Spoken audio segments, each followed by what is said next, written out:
Back again, some problems with the software. Hopefully now it works. No introduction.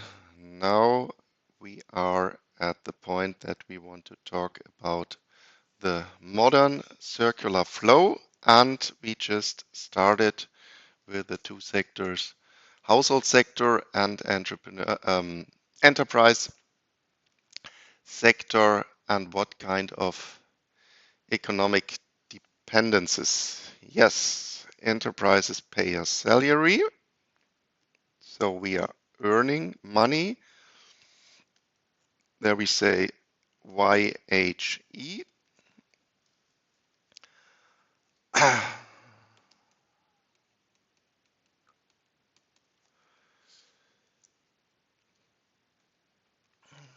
Salary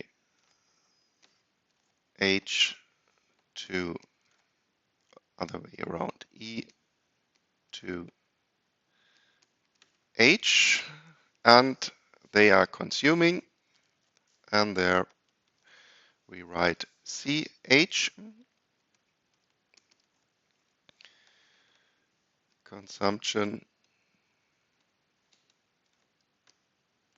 of households. Well, and this is it more or less.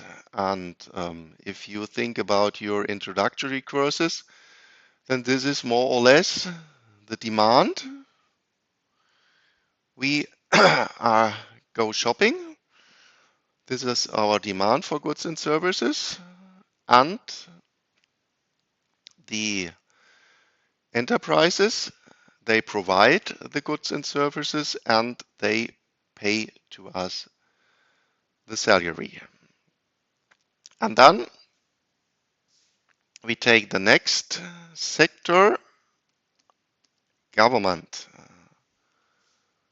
And what can you think about the dependencies between government? And let's start with the household sector. When is money flowing from the household sector to the government and the other way around? Yep. Yes, great. So, unfortunately, we have to pay taxes. Hopefully, the government is doing something good with these taxes of households. And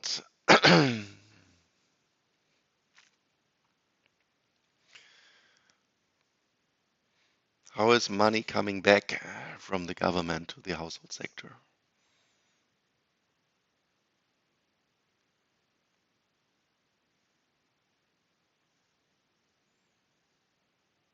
Salary, yes, there in the chat we have, of course. Look at me. This is a public university. I'm paid in a public way. So YHG, YHG, salary G2H. What else?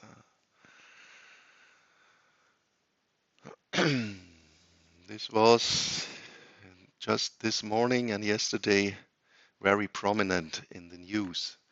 One very large part when money is flowing from the government to the household sector.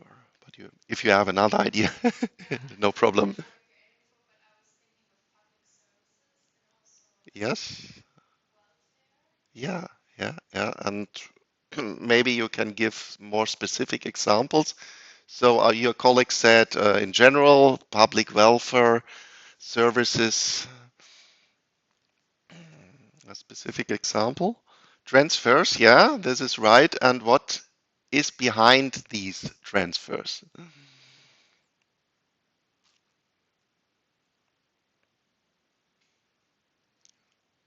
What kind of transfers come from the public to think of a single household?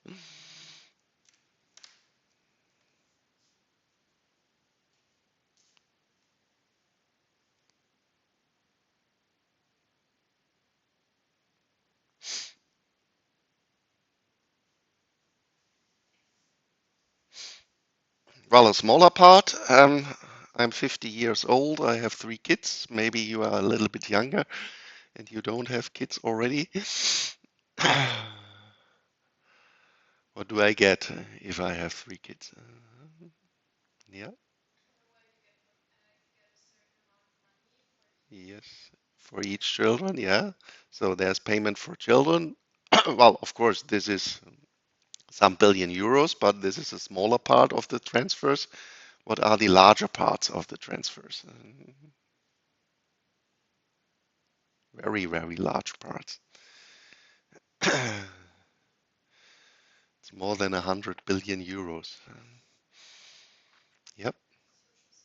Yes, social security in general, unemployment payments, all the retirement payments, and of course, and this was very prominent this morning and yesterday, healthcare, especially all the payments for the old people, where we have to care about them. And since we are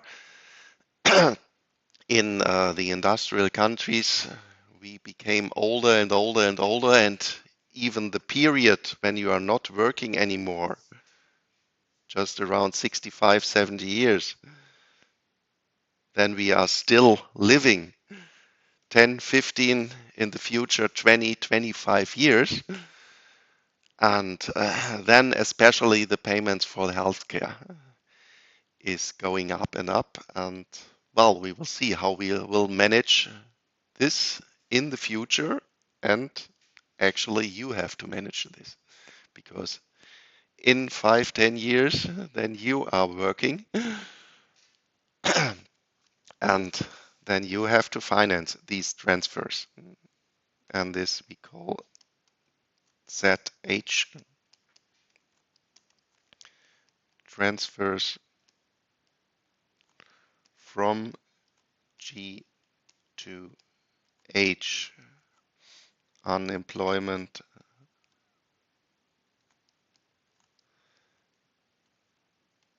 healthcare, in general, you mentioned it, social security.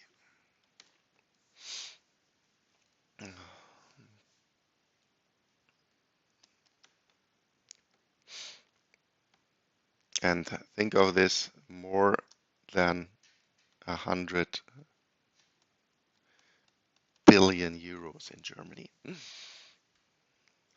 So, and that's it for the dependencies between H and G and E. So payments between enterprises and the government.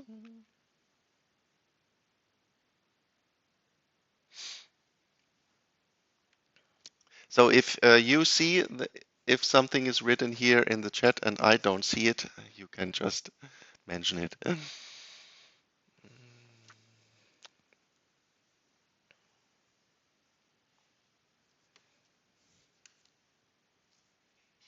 Yep.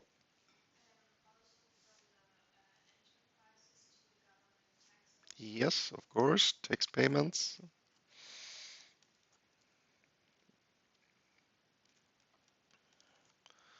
What else? I just sum it up and then I'm writing. Yeah. Subsidies, yes, these are similar the transfers, and we call it in this case we call it subsidies, ZE, especially if you think about the change how we want to provide energy, or if we the change, and this is right now again discussed to give a subsidy when buying or changing to electromobility, then of course this main part is going to the enterprises. And what else?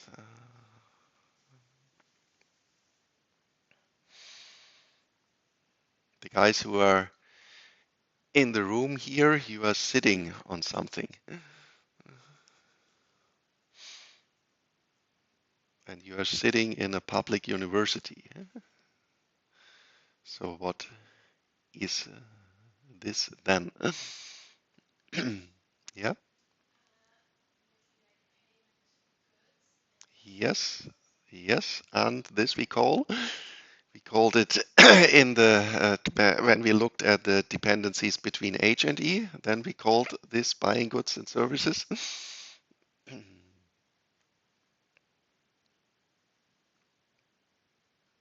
Consumption, yes, and this is government consumption. CG, so ZE and CG. So tax payments of um, enterprises, subsidies from G to E, and government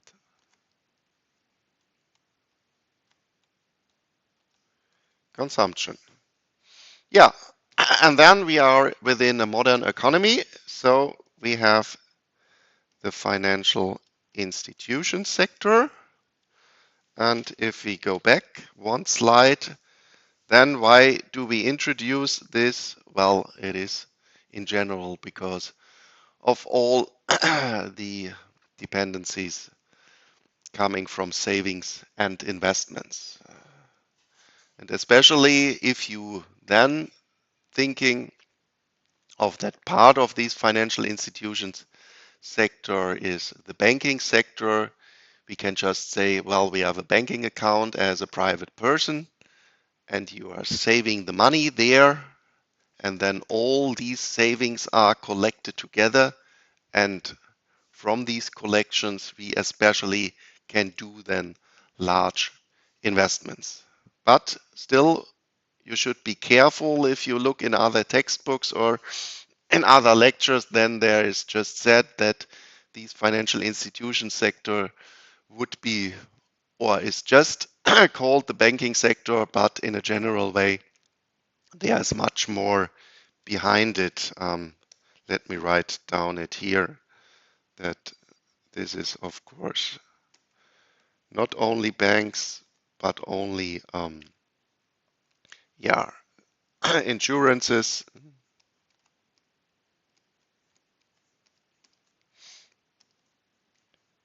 pension funds, especially in the United States and the UK. These are more or less um, the largest investors in the world, and of course, investment funds.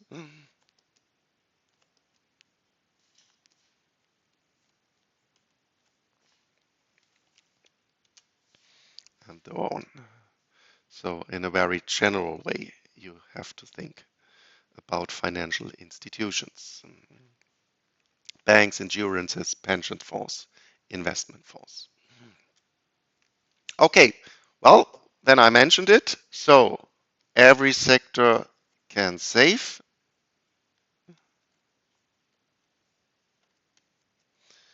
SH, SG, and SE. Also, if you look in other textbooks, then not, yes,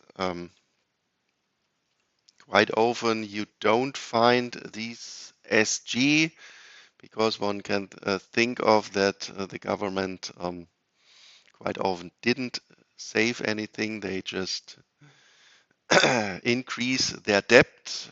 But if you look especially in the backward in time to Germany, then before Corona, in between the financial crisis and the Corona crisis, there we had more or less a period of 10 years where we were saving in Germany. So the debt was not only relatively decreasing, it was also decreasing in an absolute way. And therefore, I also write down here government savings. And of course, every sector can invest.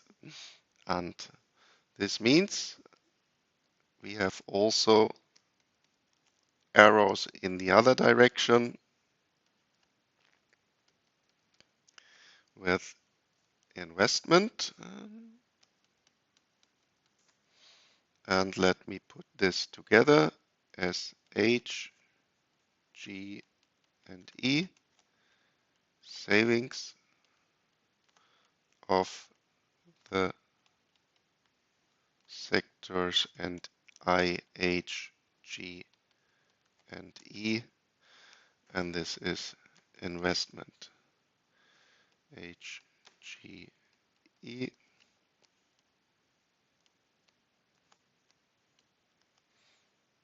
of the sectors H, G, and E. Yes, now we are almost done, but we are not alone in the world, and therefore we take abroad, overseas, sector A.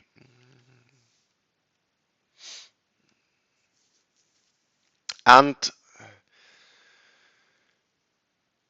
of course, we could think of almost every dependencies we have now written down here between our four sectors we have here.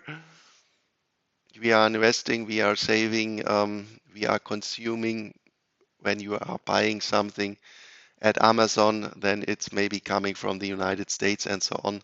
But we are in a macroeconomics course and not in international economics, so we will keep it here very simple, the dependencies. We just look at the first step of dependencies between the enterprise sector and overseas, because there we have the main dependencies, and this just then means we have exports and imports. And you should now tell me which error, the left one or the right one, is the exports and which one is the import.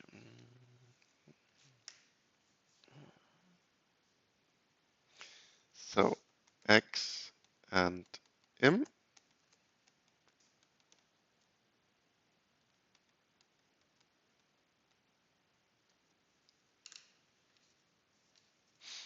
Yep, great.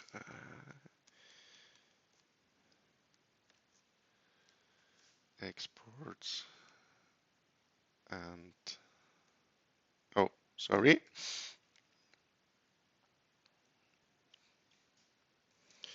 Right one, not. You have to rethink it. Is it really true? Exports and imports.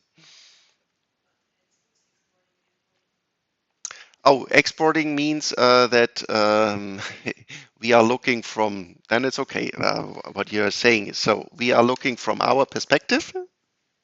So think of our old automobile industry, and we are selling our cars to the United States, to China, and so on.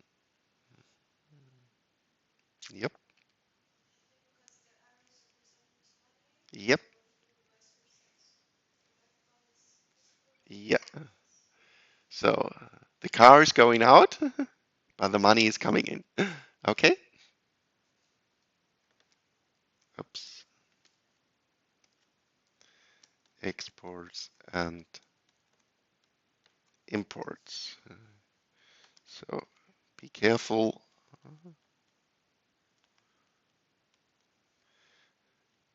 Arrow direction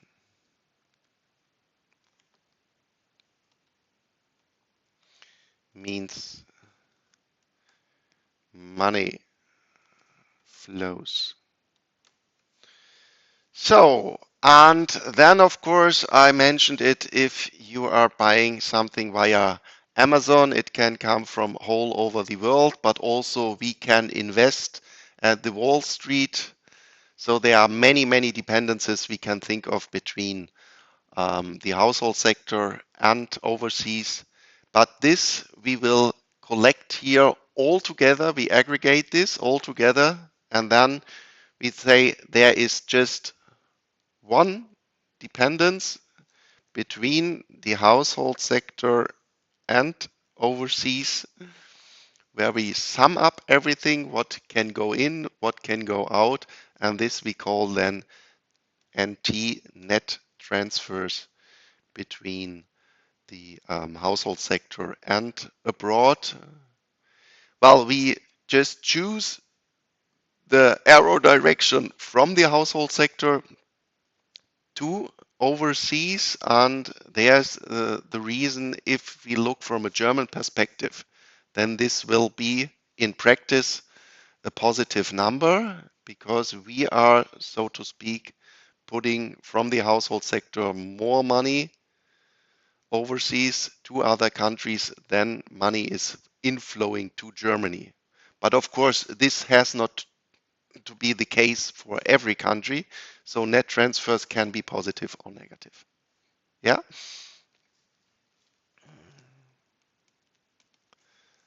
Net transfers from H to A, but NT can be larger or less than 0. Well, for Germany, you can think of, well, what are we doing? Or why we are giving money abroad, especially investing abroad.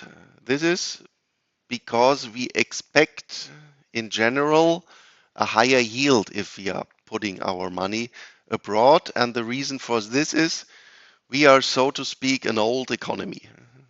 We are already at a very high productive level. And this means, I think, in microeconomics or in introductory courses in business administration, you talked about the neoclassical production function, and this one is right-banded. And there you said, well, we have positive but decreasing productivity. So if we are already at a very high level, it becomes harder and harder to get anything else, to put something on this high level.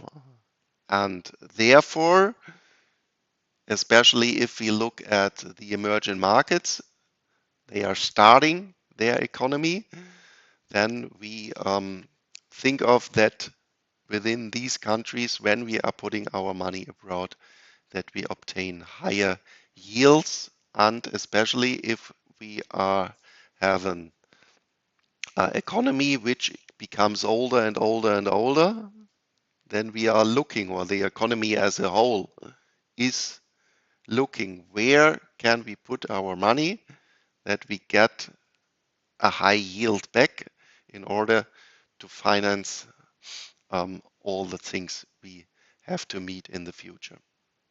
But of course, keep in mind, if you look at other countries, it could be the other way around, that net transfers can be lower than 0. Okay, but now if especially we look at this overseas sector, then of course think of the closed circular flow, the two incoming flows, net transfers and exports. If we sum these two up, net transfers and imports, then of course they do not have to meet the outflow of exports. And then we can think, if these three flows do not meet, what happens? Well, then the financial situation of the whole economy is changing. And therefore, we have to close our circle in general in order to introduce another dependence between the financial institution sector and overseas. Because within here, there we see, the general situation of our country.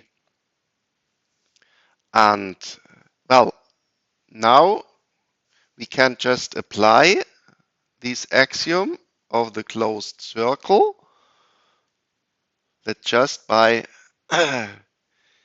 looking at these three dependencies, the difference between these three dependencies has to be met by this last arrow. So exports are flowing out,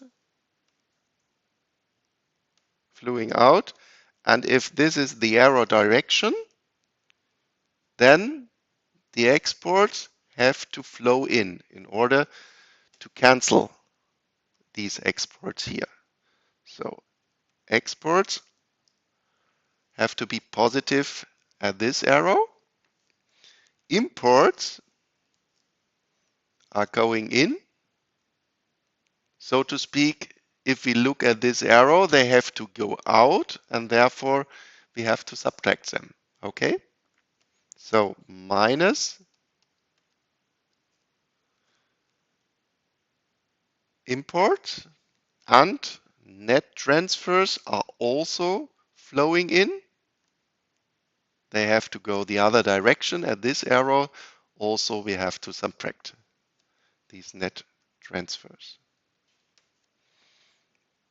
Well, and this has, of course, also a general name, and this is called CA.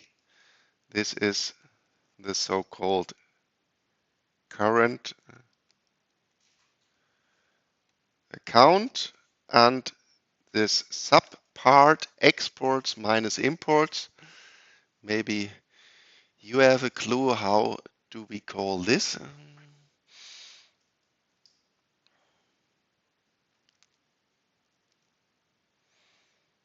If we take the difference between exports and imports are representing the trade in our economy. So maybe think of your accounting lectures.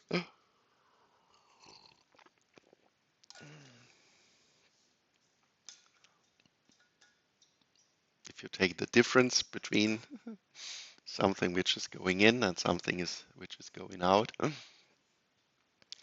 this in general we call a balance. So this is just our trade balance.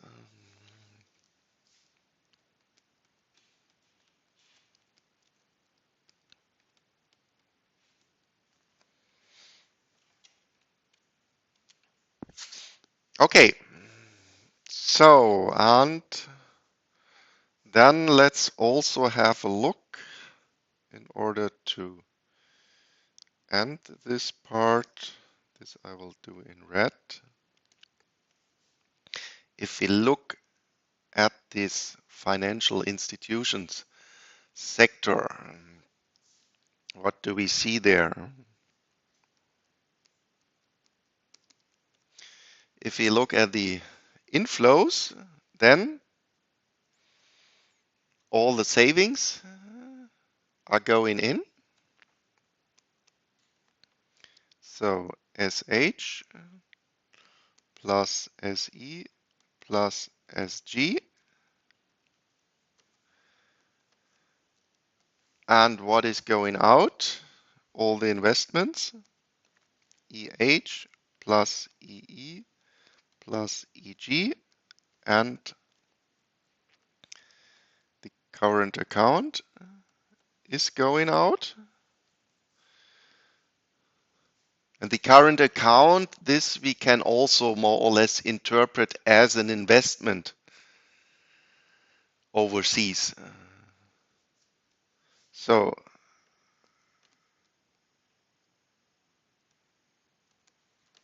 this would be the overall savings in our economy. This is going out, and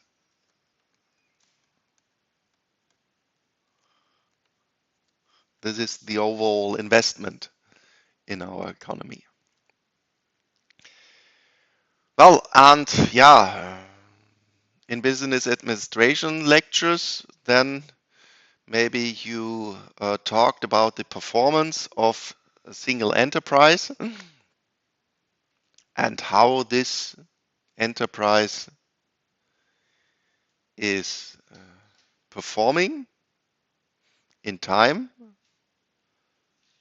And then you maybe talk about, well, they make some profit, and out of this profit, they can then finance their future investments. But in general, what you will find if you look only at a single enterprise, that the savings are not meeting the investments. And what we have here is we are just only describing our economy. So there is no planning or what we want to have in it. It is just if we find all the statistics, we just look at the numbers and then we have to admit that this equality sign here, that this just means if we find every number, this equality sign has to be met. So this is just an identity.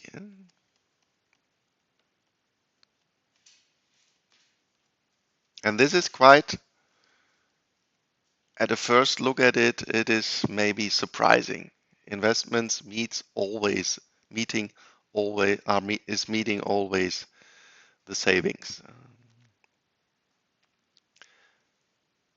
And if we then go one step back and think of it, then we can say, or then we can think of in general, well, what kind of investments are this?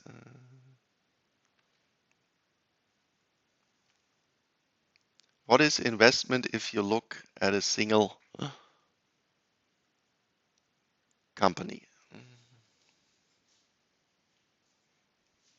That is, of course, investing in a new computer, investing in new people, and what else? What is also investment?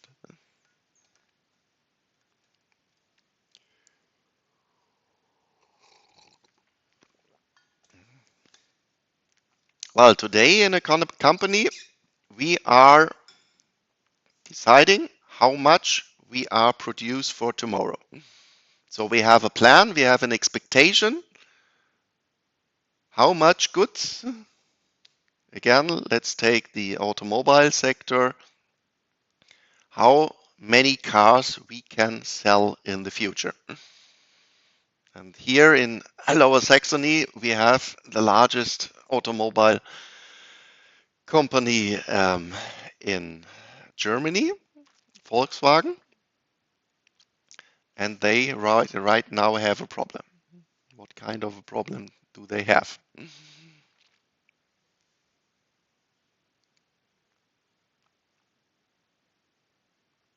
Well, they expected, especially in electromobility, to sell in the future more cars than are than are bought than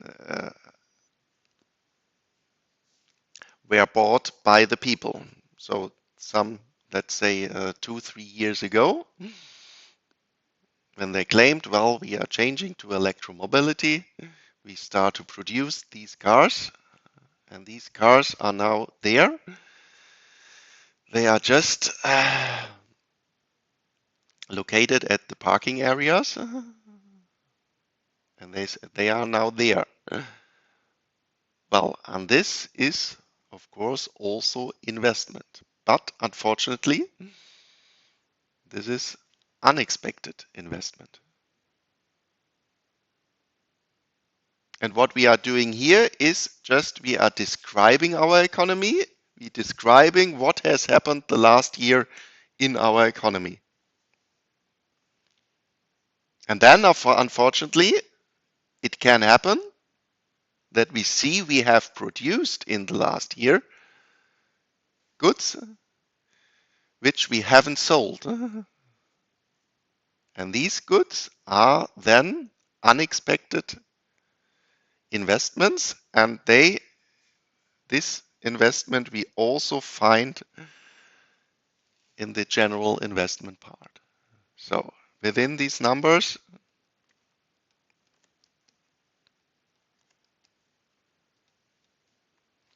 we find also unexpected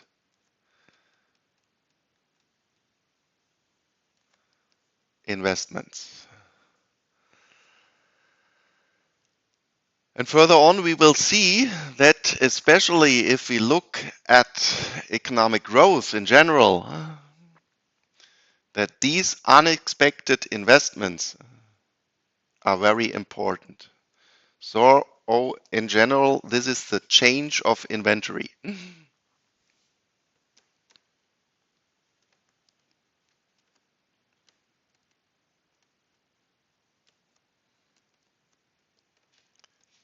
And I will show you then some numbers that this can largely drive the economic growth in a whole country. Very important for economic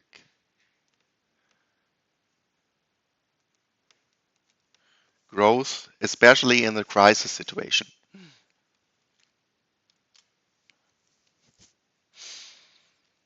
Yeah.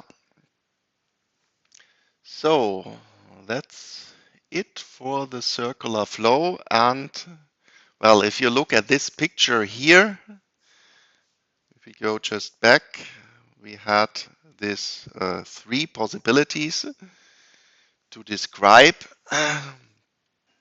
the circular flow via the accounting form, via the matrix form, and the graphical form. And if you look at this picture, this looks already quite complicated. And in general, we of course have much more dependencies between all our sectors, and therefore, of course, this is more or less, for educative aspects, this you find in textbooks, but if you go to the statistical office or somewhere else, then you of course don't find these pictures in order to describe the economy. Then you find the matrix form and the accounting form. Okay, here I gave you all these dependencies in a nicer way. And what we have done then and what we are right now doing is looking at the so-called national account system. And why we are doing this here, I already mentioned this. In general, we want to get an idea about the general economic performance of a country, and then we talk about economic growth and how do we measure economic growth. This we will do via the so-called GDP, and this is the gross domestic product. I think in school or somewhere else you have already heard about this general aggregated economic parameter. Well, and why do we do this? Well, the reason is more or less the same as you do all the accounting in your company. We want to get general information about the performance of our economy, and then we want to forecast where we are going. This is what I'm doing more or less for almost 15 years when I started in the staff of the general economic advisors in Germany. And of course, if we are doing this more or less in the same way in different countries, then we can compare ourselves with other countries. And especially in Europe, in the European Union, we standardized this accounting form some 30 years ago. And yeah, if we look at the United States, Canada, and so on, then more or less everywhere you are doing it more or less in the same way. Then we have also the accounting systems of the IMF, of the World Bank, and then you can also get a hint for almost every country in the world. But sometimes you have to be careful in interpreting these, so to speak, official numbers, especially if you look at China, then sometimes the official numbers do not match the reality. Or actually, if you look at Turkey right now, then also the official numbers of the national accounting system do not have to match the reality.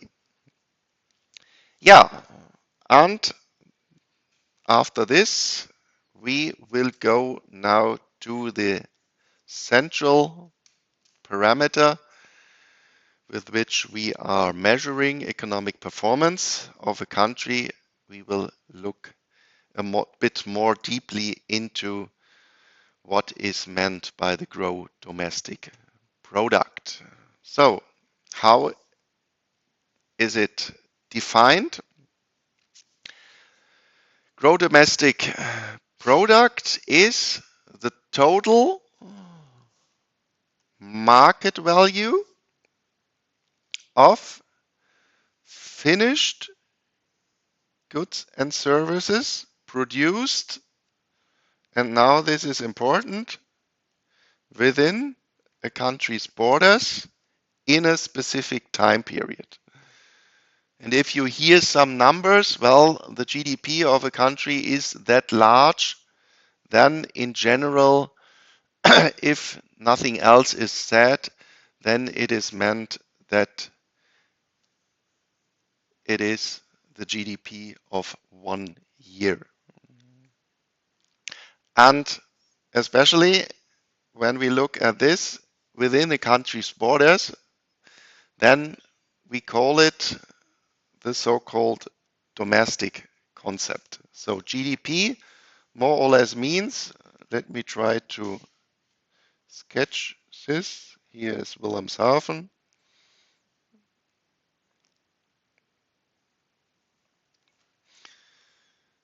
This could be Germany. Then you can think of, we just put a fence around in Germany and we look at everything what is produced within our countries. No matter if it's a foreigner or it is some German guy, or if it is a foreign company or it is a German company. Well, this seems to be plausible, but of course we can also think of another plausible concept, and this is then called the so-called gross national product. And this is more or less defined in the same way, but we just interchange the part where we look what are we summing up, who is producing it. Here we look within the borders, and now we look at the people, at the companies who are producing. And then here we define every citizen of our country is producing. And of course, here the Netherlands are not that far away from our region here. And you can think of, well, there are people who are working in the Netherlands, but they are Germans. And then they would be part of this grow national product, their income, but they would not be a part of grow domestic product. So in this kind, we could think of all people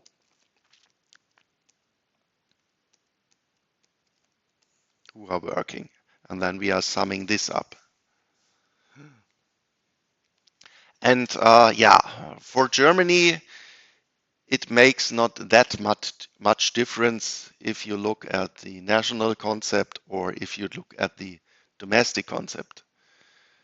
But can you think of countries where it really matters if you are measuring economic performance with the gross domestic product or the gross national product?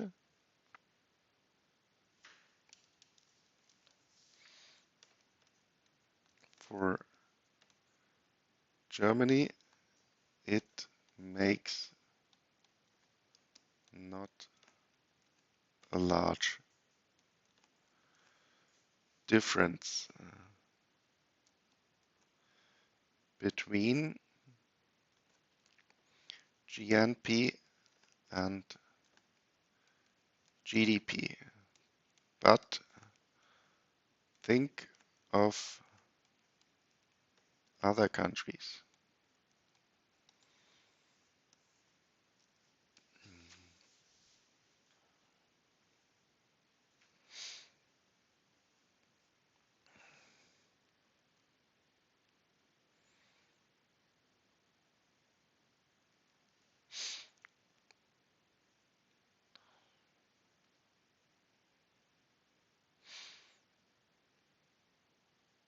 Well, if you take this example which I gave you, when you have people living in one country and working in another country, can you think of countries where this almost every day or every week travelment is very relevant relative to the whole country? Yep. China?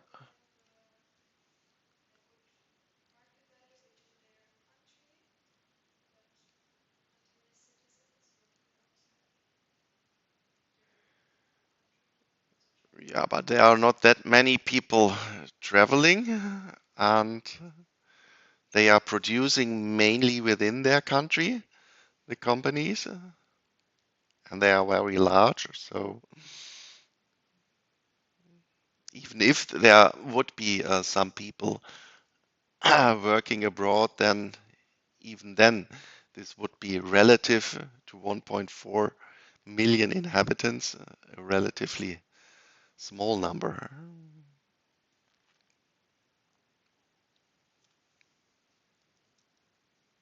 Saudi Arabia is mentioned here.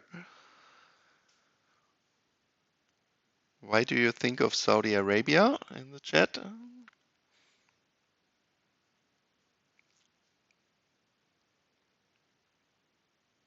Well, I have there maybe one main company, Aramco, which is producing the one good everybody needs, but they are producing just at home their oil. And there are also not that many people which are traveling abroad to work. Well, we do not have to go that far away. Just going down 500 kilometers from here, think of Luxembourg.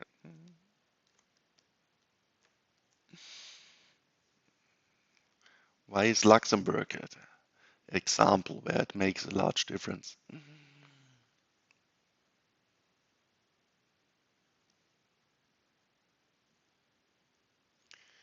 What is Luxembourg mainly producing?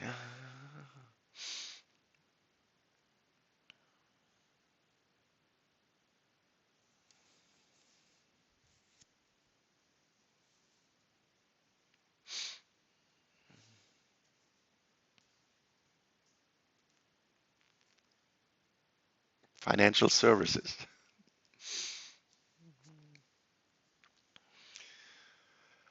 And there are around, I think, 3 times more than Luxembourg has inhabitants are traveling every day, every week in the country to work there, and they are living in France, in Belgium, in Germany. So, financial sector has many employees coming from abroad. And another example in Europe is Ireland. Why Ireland?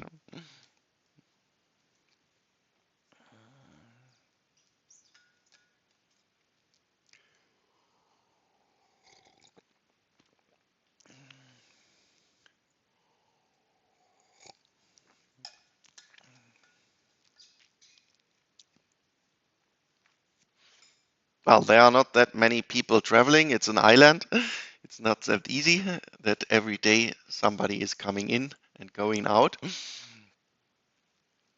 But if we think of the domestic and the national concept, then I mentioned we can look at the people and we can look at the companies. Which companies are situated in Ireland?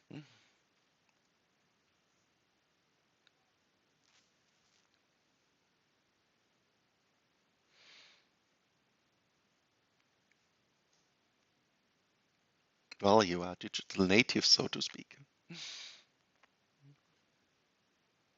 And who is sitting in Ireland?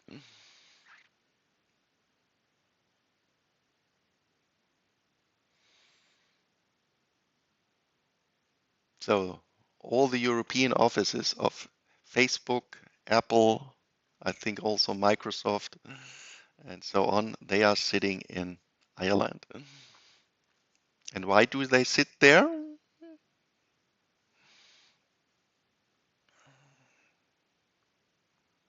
Well, it's all about the money. Ireland has very low taxes for companies relative to other countries.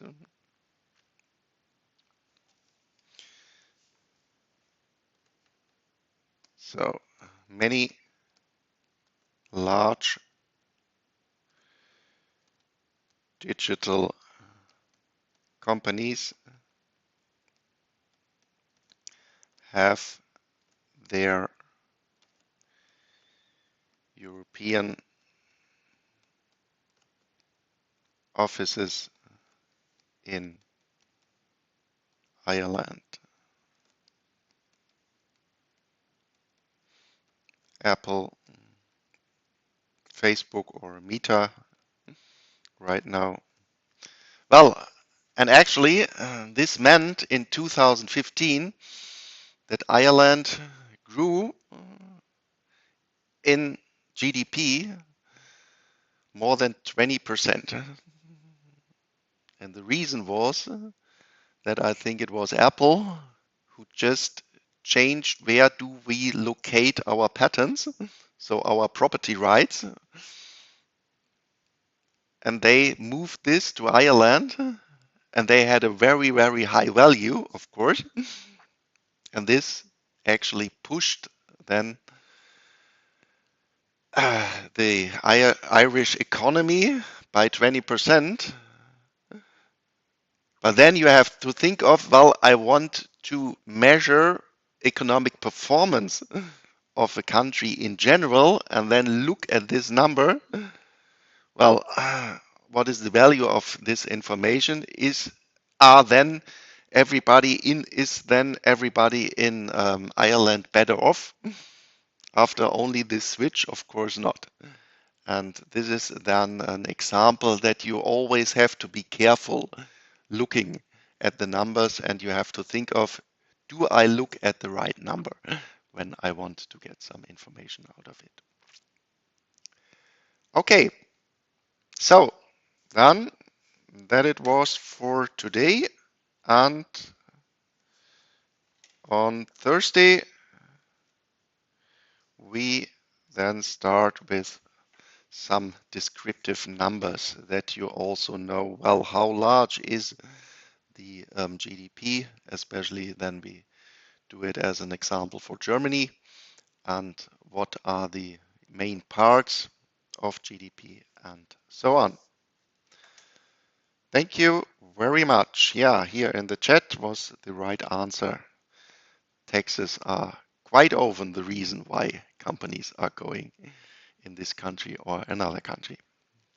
Then let's see on Thursday.